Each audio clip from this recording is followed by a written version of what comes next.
Sometimes when I'm watching a zombie film, I'll think to myself, why are these zombies so hungry? They have such an appetite, but aren't they dead? They shouldn't be so hungry. Similarly, I might be watching a monster film and I'll think, why is this monster so mad? Why does he feel like he needs to destroy everything and kill a bunch of people? Well, today's film sort of answers that last question. This is the Kazdoy Closet. I'm Kazdoy. That's my closet full of all the stuff that I love.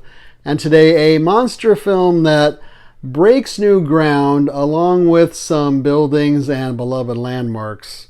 Let's check it out.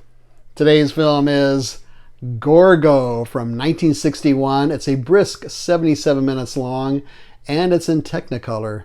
This one's about a prehistoric beast that surfaces off the coast of Ireland, and two treasure hunters see it and decide this thing is worth more alive than dead, so they capture it, bring it back to London and put it on display.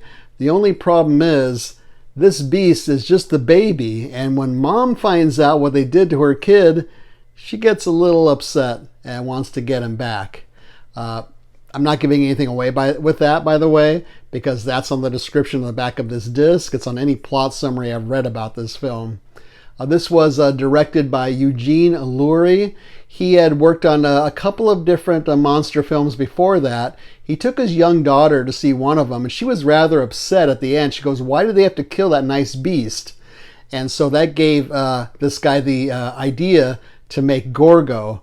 And so Gorgo does appeal to kids because there's an orphan boy character named Sean, and he bonds with the beast, and he wants to free it and thinks he should have never taken him away from his home in the sea. And Gorgo is basically a baby who's kidnapped, sold to the circus, and whose mom rescues him. So that storyline has a lot of kid appeal to it. Other differences about Gorgo as far as other monster movies go. Well, first of all, it's in color. And I think the only ones in color that were kind of monster films were those Ray Harryhausen films like the Sinbad films and Jason the Argonauts and ones like that.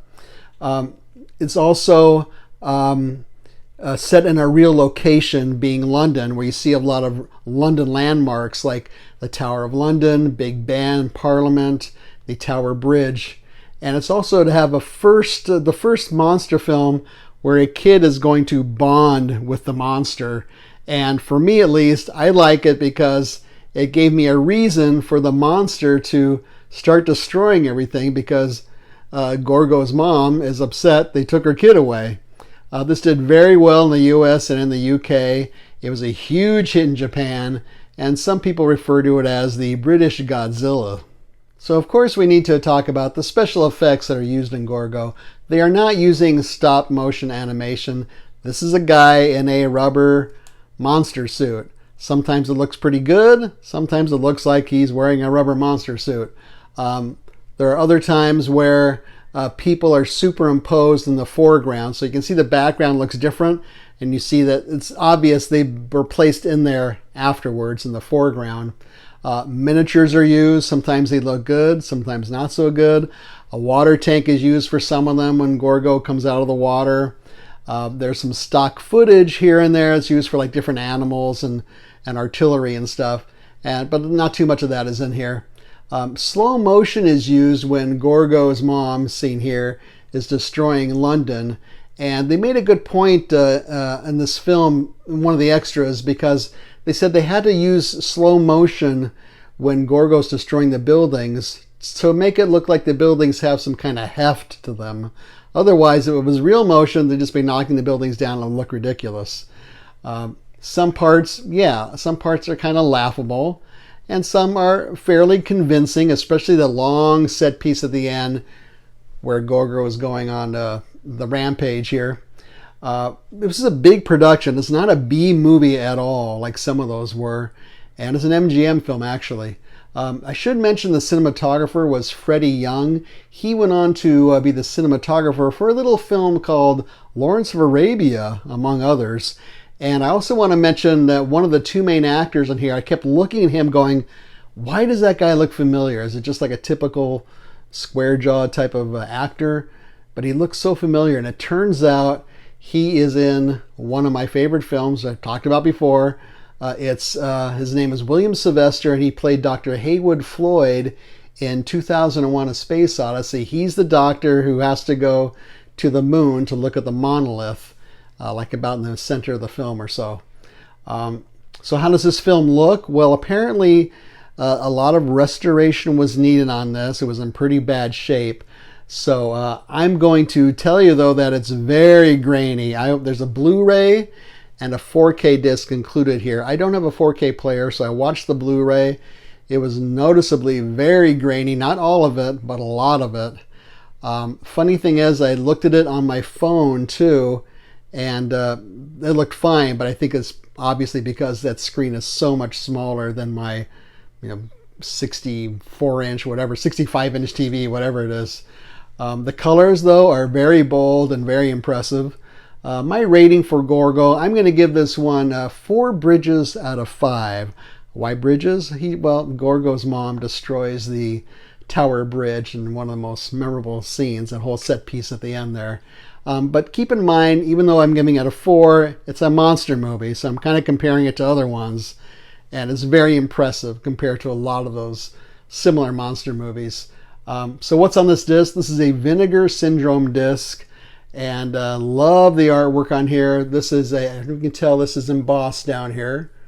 Maybe you can tell if the light hits it. And it's a very nice, rigid disc.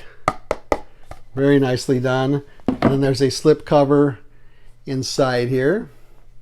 And then the disc here. There's some alternate artwork, so I switched it over so you can see the different artwork there. There are 2 discs inside, like I said, the 4K and the Blu-ray. And there is a poster, which is really kind of cool. One side of the poster is pretty dark, as you can see, because some of it, Gorgo is shown, you can barely see what this is shown underwater, which was actually smart because you can't see how the rubber suit that much underwater. But this is really cool here. This was original piece done for this, and it shows Gorgo, and it shows different features of him, like the distinctive gills on where his ears should be, and it points out different anatomical features of Gorgo. So I thought that was a nice touch. There are several extras on here, and by the way, all the extras have subtitles, which was great. Really appreciate that. There's a legacy of Gorgo. There's a making of Gorgo. Those are both 30 minutes, both very, very good. There's a short film called Waiting for Gorgo, which is about 10 minutes long. It's from 2009. That was a really good thing to add to this. And it's a very amusing piece, kind of a meta take on the Gorgo story, and also a kind of a riff on Waiting for Godot, Waiting for Gorgo. So I really like that. Then there's a bunch of artwork. There's like a trailer, some promotional material like lobby cards and posters. There's even a video comic book. So they did a really good job with this one, even though I was a little disappointed in how grainy it looks. So where can you see Gorgo? You can rent it on Amazon Prime for 99 cents. Even better, you can see it on YouTube for free. So feel free to leave a comment or suggestion down below here. I would like to thank the following people who've left comments on various episodes since our last episode. Tina, Sid, Michael, Lulia, Adolfo, thank you so much for taking the time to do that. Leave a thumbs up. Don't leave a thumbs down. Subscribe would be great.